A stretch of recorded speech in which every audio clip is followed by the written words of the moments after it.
কথা মহাধামাকা নতুন promo on air.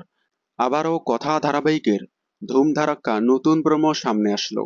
কথার নতুন প্রোমোতে দেখা যাচ্ছে গুহবাড়িতে দুর্গাপুজো হচ্ছে। কথা জুনি সহ বাড়ির সকলেই পুজোর কাজ করতে থাকলে চিত্রা বলে, কথা নিজের বোনকে আমার ছেলের ঘাড়ে চাপালে তো। চিত্রা গুহর লেজে পা দেওয়ার ফল এভির মা পেয়েছিল, এবার তোমরা পাবে।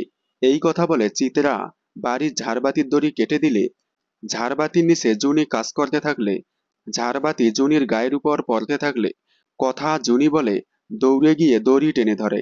ঠিক তখনই এভির মা গুহবাড়িতে প্রবেশ করে। এভির মাকে দেখে বাড়ির সকলেই চমকে ওঠে। চিত্রা এভির মাকে দেখে অবাক হয়ে যায়। দেখুন কথা, দেবীপক্ষে মাতৃ আগমন, সোম থেকে রবি ঠিক সন্ধ্যে 7টায় স্টার জলসার পর্দায়।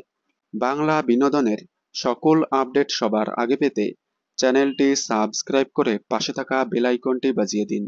ধন্যবাদ।